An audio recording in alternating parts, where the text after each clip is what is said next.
Welcome to the channel, everybody. Today we're going to do the other cliche video of 5 things I hate, dislike about my WRX STI. There's a million other videos like this on YouTube again, but I figure I'd throw my 2 cents out there, see what happens. This list is in no particular order. Several of these things on the list can be fixed with money, but I'm just going to go off of how it was when I bought it, factory fresh style, things I disliked about it. So just jumping into the list here, first one is the bland looks of the newer model STIs. They're not as aggressive as they once used to be, in my opinion. And of course that can be fixed given ever how much money you want to throw at it. But getting back onto the bland looks, I've actually been mistaken for a Corolla a handful of times. Don't understand how that happened. STI badge, big wing, Subaru emblem, whatever. I guess if they want to call it a Toyota, I don't really care. It is what it is. Yeah, they're pretty bland. On the side profile, you can see not as aggressive fender bulges as they used to be. Personal favorite of mine's the Hawkeye.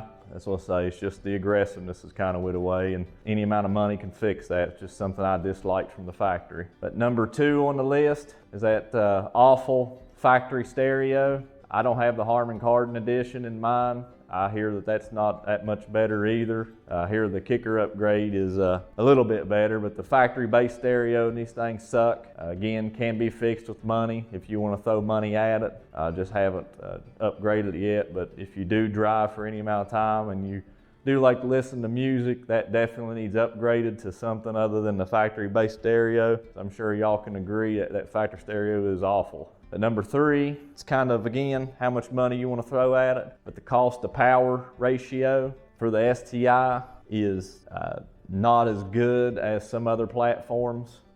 Case in point, like an Evo or even LS series motors, if you're going domestic, takes a lot less money to make good power. Once you get past the full bolt-on stage of the STI, you're talking big money for big power past that. And the cost to power ratio it's a little bit off. It kind of is what it is there. You know what you're getting into when you buy the STI by that time. So I wish it responded to mods a little bit better for the price that you have to pay to get the powers. If you want to mod like myself, that's kind of a big thing. It's just something I dislike.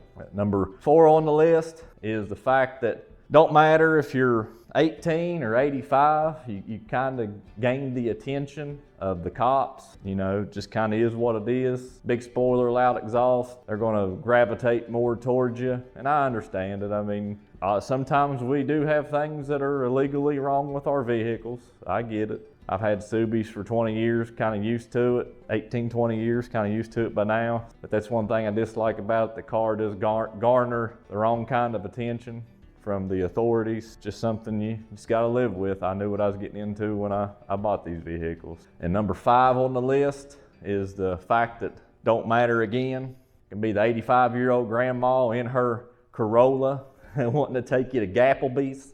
Everybody wants to race you. And you can be sitting at a stoplight, just hear people revving at you, motorcycles. Personally around here, it's diesel trucks. Everybody just wants to race you, I guess. You know, again, loud exhaust, big wing, race car. 90% of the time I got the kids with me. So yeah, I'm not gonna, go 110 out there just to prove a point to somebody. But that's just something I don't really like about the vehicle. It draws that kind of attention. But again, knew what I was getting into when I bought the vehicle. So it's just something I got to deal with.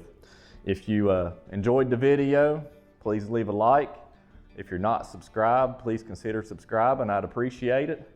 And we'll see you later.